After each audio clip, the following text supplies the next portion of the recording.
Hi everyone, good evening. Thank you so much for coming out on this really beautiful spring evening to listen to Jonathan S. Green talk about his work in the exhibition Needful Stones. My name is Hannah G. I'm the curator of Buhler Galerie here in St Boniface Hospital.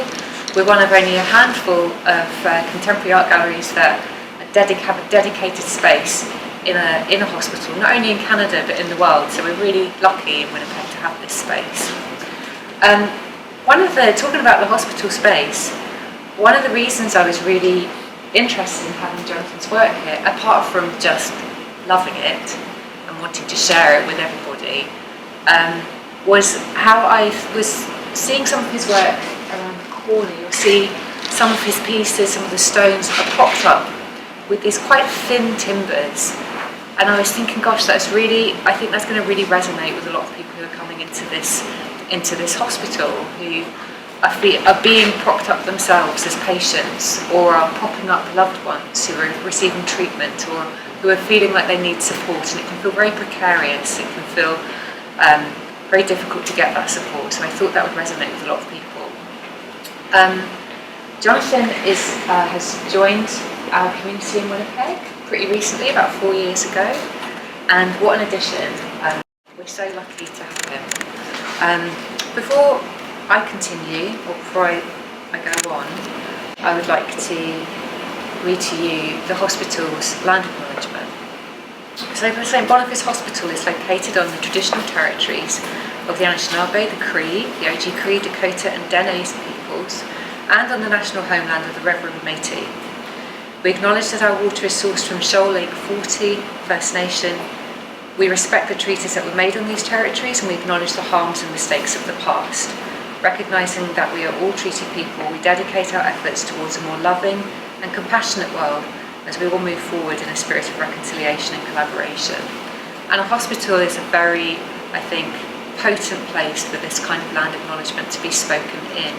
When we think about the history of this hospital in particular of being founded by the Grey Nuns, and the implications of Christianity and religion and settler colonialism in Canada as a whole on Turtle Island. So I feel very happy that the hospital is really trying to work towards reconciliation in a meaningful way. And of course, art and artists and storytellers have worked on this land for millennia, and so it's really lovely to be part of a trajectory, or that seems too linear, of a space that is steeped in creativity, in imagination, and in sharing. So, Jonathan, thank you so much for agreeing to talk to us about your work this evening. You're going to be recorded, the talk is going to be recorded, so for those of you who have friends who couldn't come, let them know that they can catch it later. And we do have an ASL interpretation by Christina here, so we're very happy to have that too. Would you like to have questions at the end of your talk, or? Okay, at the end. Okay. Yeah. Questions will be the dessert, so I'll leave you to come on to the main course. Okay, thank you very much, Jonathan. Hey, thank you. Can you all hear me okay? Am I projecting well enough? Good, good. Okay, Jonathan S. Green of The Rock. Annotated bibliography with pictures. Yes, it's going to be exciting. I was born in Newfoundland, Labrador. Not in Red Bay, but Red Bay is very picturesque and helps to lead to the mystique. Watching, it was rocky. Newfoundland is often called the Rock. And growing up on the shores, you had the rocks to your back, water at your feet, icebergs going by. And I just kind of, rock was always around me, stones were always around me. I got married by the sea on the rocks. Doesn't comment on my marriage, of course. And my early work was a lot to do with polar exploration, reading a lot of journals and writings about polar explorers and stuff they would encounter, tragedies, disasters. In particular, I kind of was interested in Robert E. Peary, the first person to supposedly get to the North Pole. On one of his failed attempts to the North Pole, in almost as a conservation prize, he took 3 big meteorites from a local Inuit group who had been using this meteorite as a source of iron and metal for years and years and years. And he took this meteorite, down to the US to show off, well, I didn't get to the pole, but here's a big rock instead. It always struck me as odd and a little wrong. And I'm bringing him up because he comes back later. But yeah, this is my early work, etchings about polar exploration, lithographs. And then I moved to Alberta, to the Rockies. Much different than Newfoundland. I just started taking in the sights of the Rockies, the mountains around Banff. This is the annotated bibliography part of it. 3 books that had an influence on me were Robert McFarlane's Mountains of the Mind and The Old Ways, because it kind of led me into understanding the mountains better, their impact on culture, their history, how they shaped us, how we shaped them.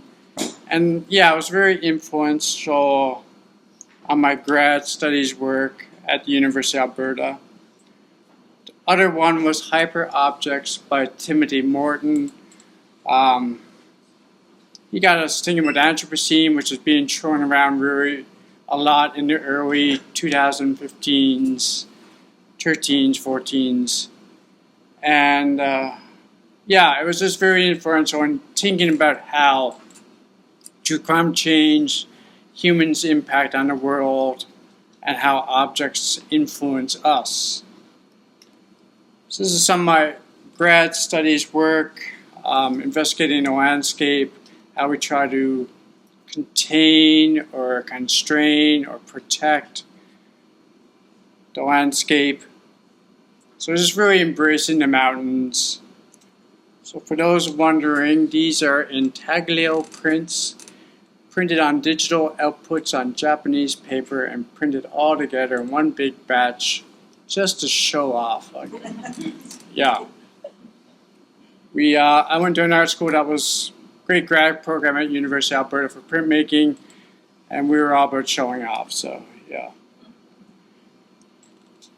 And a few years later, after graduating, me and my wife, we moved to Alaska, where there were more mountains, bigger, badder mountains, and the ocean, so I had a little bit of everything. And we started exploring the mountains in that landscape. This is in Denali National Park.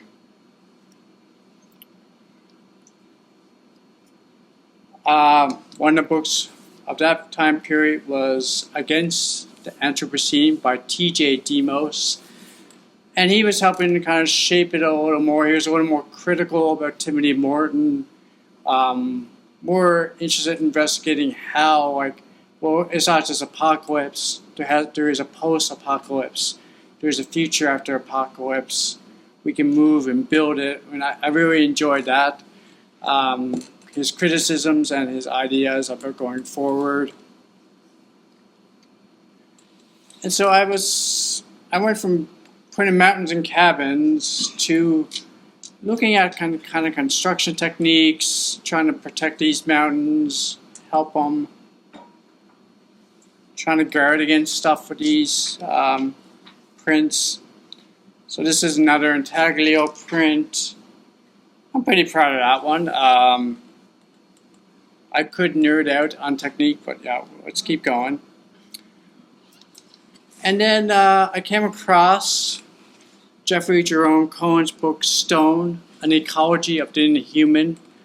And that really shaped my idea of how objects relate to humans and humans relate to objects. in particular stones. And he traces the kind of European-centric side of it, of Stonehenges, standing stones, how stones have influenced people, impacted people, affected people on the European side throughout history. And that was very interesting to me. I got me thinking more about how am I relating to the mountains, how are they relating to me.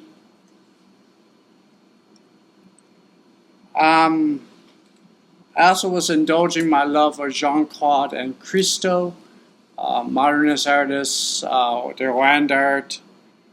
I just love their drawings more than their actual land art. I love the preparatory drawings, the sketchiness, the diagrams, the lines. There's also this book, Object-Oriented Ontology. I'm not going to get into that, but it had a big influence on me. You can never really truly know an object in a way. It can affect you.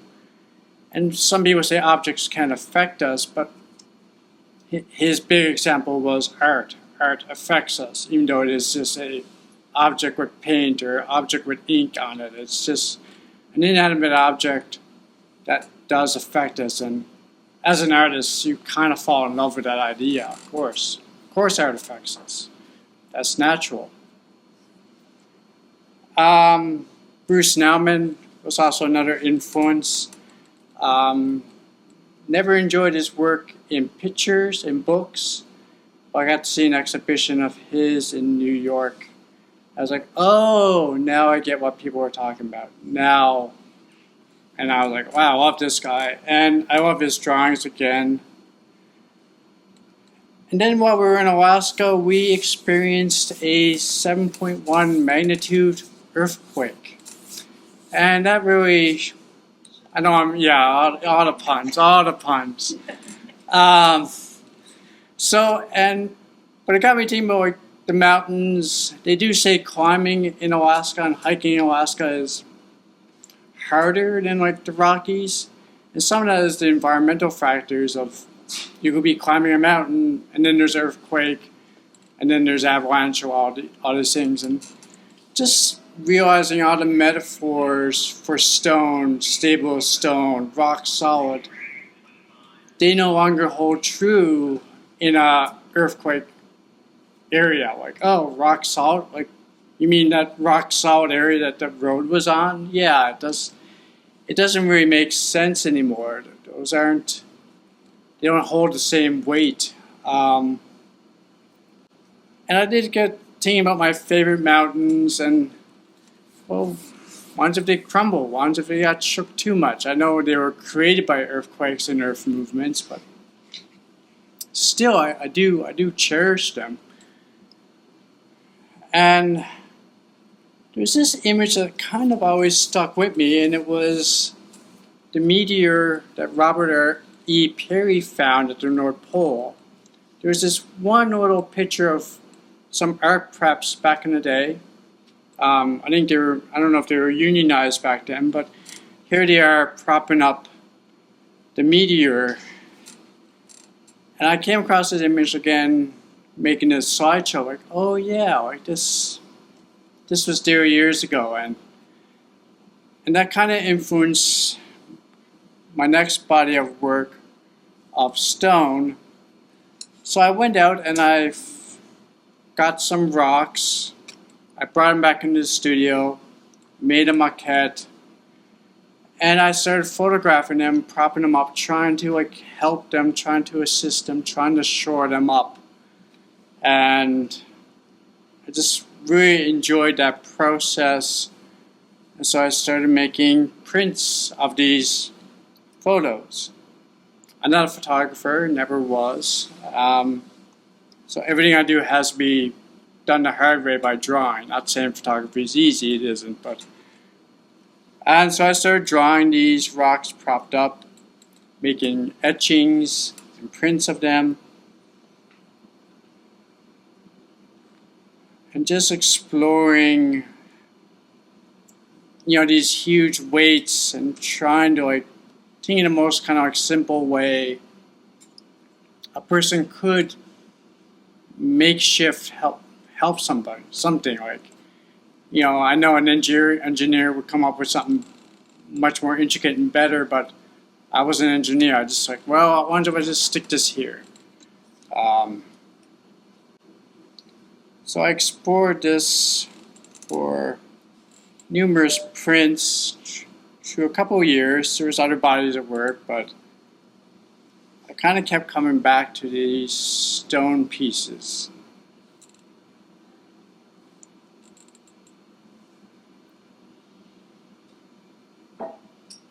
Some lithographs. And then Needful Stone, this show. We moved to Winnipeg. COVID hits. It was a poor time to move here. I started wandering around Winnipeg during COVID. A lot of times just trying to find a cappuccino. Not always to much luck, but no. And I had no friends. I hadn't bought my dog yet, so I didn't even have my dog. I did have my wife, but she was working, and I started taking in all the Tyndall stone around the city,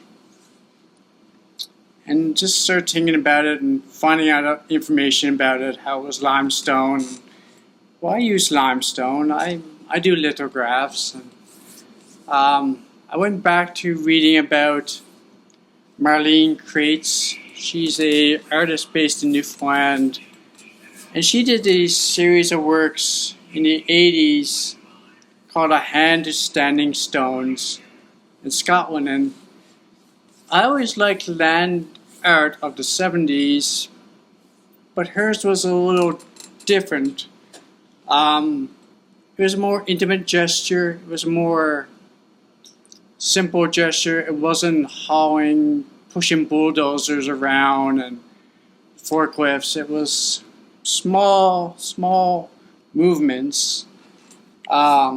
Like this one.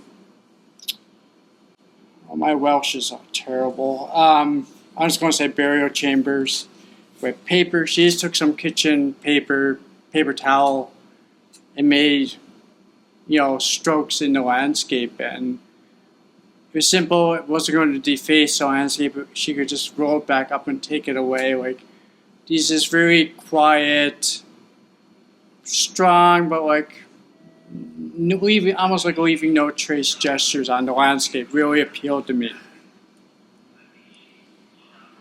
There's also Otis Tamasauskis, a printmaker from Ontario. When I was in St. John's at the print shop there, I used to look at his work on the wall. This is the wall in the print studio. And there's the legends of Otis, and then there's actual prints. I always liked his actual prints in that he printed the whole stone, which not a lot of people do. He played with color, but he really just embraced the rawness of the stone. And there's also the legends of Otis. There's a legend that he took a printing press up a mountain and printed on top of a mountain. There's another legend of how he printed a whole former barn stone floor and printed it by hand. And that kind of got me thinking, okay, I could print from the natural rock in Manitoba. I could print from the limestone here. Now, I did email Otis after I started working on some of these projects. It turns out he didn't take the printing press up to the top of the mountain. He just took it to the kind of base of the mountain. And the barn floor, well, it wasn't a whole barn. It was a big stone, but he had help, and there was a forklift, like it was. So, like, the legends, and then there's the reality, and, like, the legends kind of spurred me on more than the reality, but I do still love his prints. There's also this wonderful little drawing of Parisian lithographer carrying a stone to be used. Yeah. Don't know if I missed those days or not, but that kind of stayed with me. Peter Stembura, a Czech Czech or Polish land artists who carried stones around in a bag. These were all kind of like leading into my body of work. This exhibition, Into the Earth, Land Art from 1974, came across it in a secondhand store. Great exhibition catalog. And it was good to see all these land artists and seeing what they did, and also seeing what I didn't want to do. Like, try to be, like, as much as you can figure out what you want to do, it's also important to know like what you don't want to do. And there's a lot of that art that I didn't want to do, so that I count that as a great influence. So I decided to get some Tyndall stone. I didn't want to go to the quarry proper. I wanted something with history, so I went to a salvage yard and found these stones that had been used in a former building. Of course, I chose the best season to go do it, in the winter. Loaded up my car with stones, and my wonderful wife drove me there. So I started working on this project, and then I came across Abigail Alt's exhibition and her forthcoming book, Moving Matter, about Tyndall stone in Manitoba and its uses. And so that was great. That was kind of encouraging. And then I did wait till summer to work on the stones, learning how to break them in half. I gave a demonstration at the University of Manitoba on printing the stone. So the Tyndall stone is limestone, like the limestone used in traditional stone lithography, which I use for some of these prints. And it does print pretty well. Though you can have the fossils and the creatures, they can make their impact shown. And so I inked it up and I printed it. And you could see, if you wanted, you could have the fossils show up in your prints, and you could not have them show up. And that was very interesting to me. And then I enjoyed the printing of them, but I decided, well, I want to do something more with these stones. Like, I can print from them, but they're not as good as the fine grain consistency of the European stones. But they have their own interest, they have their own appeal. And so then I decided to take the stones, and I was like, well, what if I took them to a quarry? What if we had a visit back to maybe where they came from? So I took some stones at various quarries around the area. This is Little Mountain Park. It's mostly a dog park, but you can hang out there too.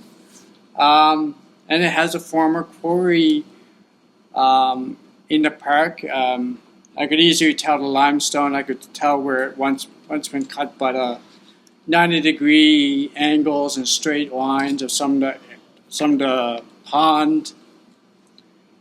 As I took a stone down and I drew on it, drew the quarry and printed on my press. And I was like, well, that's pretty good. Like, there's a roughness. The stone is working with me. I'm also having to interact and respond to the stone. And I really liked how the appeal of that, like this collaboration between the stone and me, and how limestone was once creatures on the earth that died and got compressed.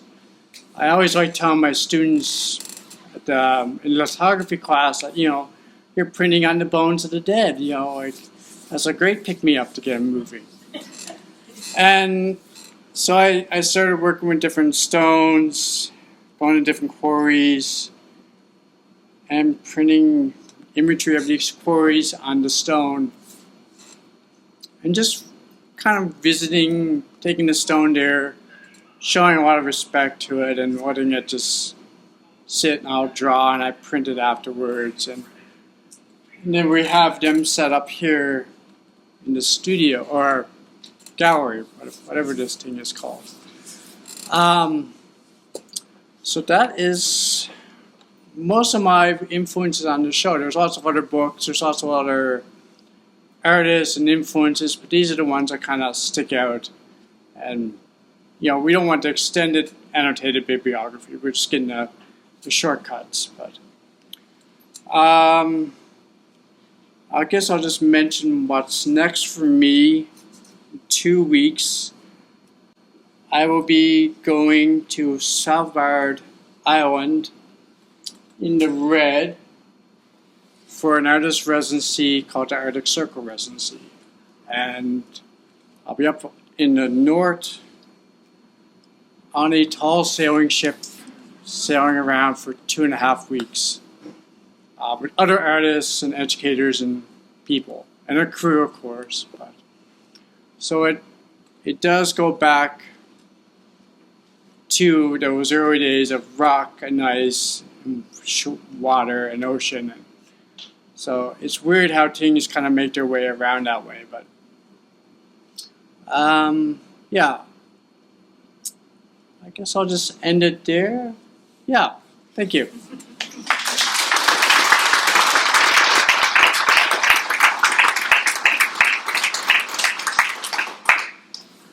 Does anyone have any questions? Yes. What brought you to Manitoba there? Well, we're far from known for our mountains. Well, Garbage Hill has been kind to me, but short answer, my wife got a job here. And yeah, just well, come to Manitoba as anywhere else. And we've been happy. We've been happy. Yeah. Well, I'm glad you're happy. Yeah. And you're showing us we have stones. Yeah, and I'm showing you my stones. And I brought like 7 little stones from Alaska with me. So I didn't know if Winnipeg had any rock or any limestone. So I did bring some with me, which is, but you have plenty of rocks here as well. So it's good. It's good. Wendy? You may not have any chance of knowing this, but if Perry had the resources and energy to drag that rock back, why didn't he just go to the pole? He came up to a few different things. One was the leads, which are bodies of water that open up between the ice. He just couldn't find a way through past these leads up to the pole. I think he did 3 to 4 attempts in total, and it was on the last attempt that he finally got there. But yeah, as a consolation prize, he took stones back. But yeah. It seemed a bit silly to be putting all that energy into that. Well, you know, it was a bit silly building a ship specifically for getting to the North Pole, and there's all kinds of silliness. You know, there's nothing at the North Pole, and yeah, so there is also a little bit of that. And I wouldn't say I enjoy his story, but I don't admire the man. There were some questionable things he did as well. So, besides steering meteorites, that's kind of on the low end of his morality. Yeah. I'm glad for his influence on you. Lorna.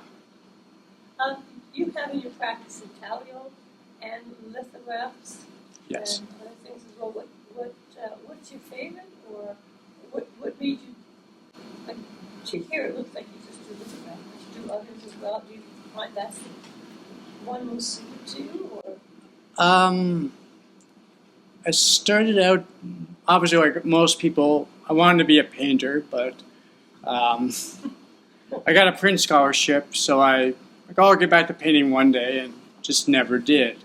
But I always enjoyed drawing. I always enjoyed the mark making of drawing, and I always joked that I just needed to make it a little harder. So I decided to take drawing and make it into printmaking, just to give myself more of a challenge.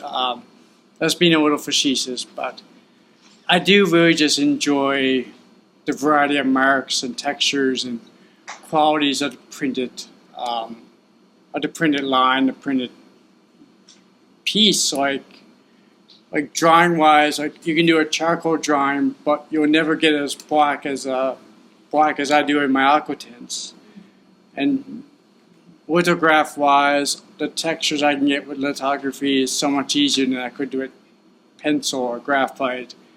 And then the fact that I could just change the color if I want, or do this or add something on top of it. Like the possibilities were always just so more appealing than just doing straight drawing again, or yeah. So, but my favorite, I guess I would have to say intaglio is my favorite, just because I have such a grasp of it, I feel. But I also have, as I said, these big stones, so I need to use them. I need to make use of those stones, and I really do enjoy lithography as well. Yeah.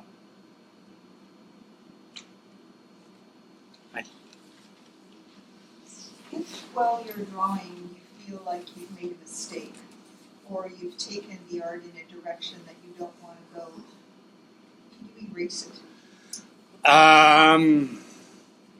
Yes, but with labor, like more labor than a pencil. If I'm making a mistake in the copper metal of the etching, do we have tools that we can scrape the metal around that line?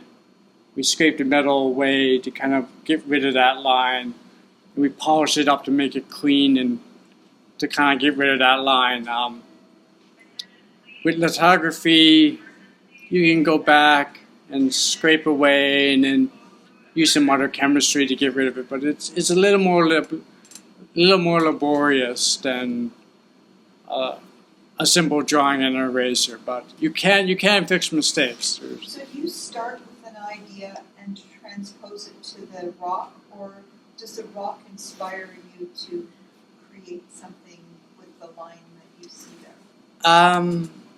With these Tyndall stones, the Tyndall stones kind of inspired me to make the work, like seeing their shape and their irregular edges and just the little chips and notches that show that it's an actual object. And where sometimes if you print a regular lithograph, you just have a square image, nice clean borders if you did it properly. And what I expect all my students to do is to do it properly and have nice clean borders. But then I go and I print a ragged edge and embrace that aspect of it. So with the Tyndall stones, they inspire me.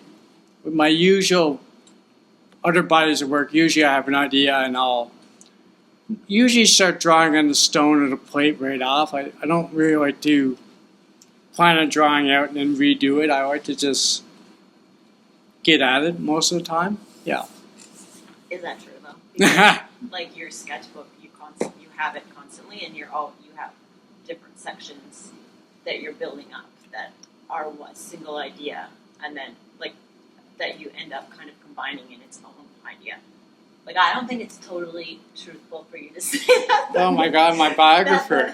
That the stone inspired because you struggled a lot. Well, yeah, but like the imperfection of it. My sketches in my sketchbook are like thumbnail sketches, so there's still a lot to figure out. Yeah, like, totally. they're like an inch by an It's inch. not like you're like, what is a stone? Oh no, not usually not that. Yeah. But usually I'll look at the stone and with the Tyndall, like, okay, I want to do these quarries.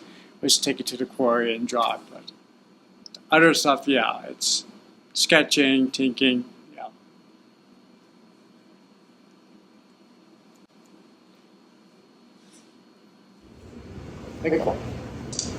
What do you love about lithography, and what do you hate about lithography? I love the qualities of the ink. I love how it sits on the paper in a certain way. I love the textures of the crayon, of the touche wash, just the ability to change and shift and scratch and manipulate the medium, the material on the stone. The surface of the stone is nice and smooth. It's smoother than paper. It's so, it's just so great. I do also enjoy the labor I put into it to prep the stone. Like you have to grind and polish the stone to get it ready. Like you usually spend an hour or more just getting the stone ready to work upon. I do enjoy that. I don't like how it is sometimes a deceitful medium in that I'm printing with it and all of a sudden the lines start to get a little darker and bigger. Like it can break hearts. I've seen students work on an image and they miss a step. And if you miss a step with litho, it does not forgive. And I've seen people lose entire images on their stone. Like their stone go completely black, or their stone go completely blank, and you get tears. And you just have to tell them like, well, you try to troubleshoot and help them chew it, but really, it's a user error. It's you messed up, and the stone didn't forgive you. Yeah. I don't like that part of it though. So it makes it hard to teach it sometimes. They used to use lithography a lot in books. Yes. In historical books. Do you see that coming back? No. You see, not in books, but do you see the lithography coming back in contemporary moments? I think contemporary artists are still using lithography. Lots of contemporary artists will, you can name like some of the best lithographs in the last century were done by conceptual artists and painters and artists like Jasper Johns, Robert Rauschenberg, George O'Keeffe. There's so many others. Carol E. Sherman might have done some. There's so many, and there's still like, Tessa Dean has done some great ones. William Kentridge. You invite artists sometimes from other medium and into the studio, and you also equip them with a team of assistants and artists, and they do really interesting and strange and wonderful work, and that I find very contemporary. So I think it still has its place. And then like we are obviously very Western centric, of course we are, but I know down in like places like South America and Mexico, Latin America, like lithography and printmaking is still being used almost every day sometimes. Like there's great print studios in Oaxaca, and other places around the Gulf Coast. They have running, thriving print studios and print centers. So I do think it is, still relevant. It's just, it has its ups and downs, yeah.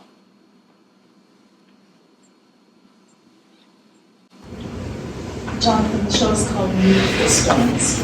Could you reflect a little bit on needed format and needed format? So that was taken from Jeffrey Jerome Cohen's book, just like a little sentence. I don't know if they need us. I don't know if they care for us.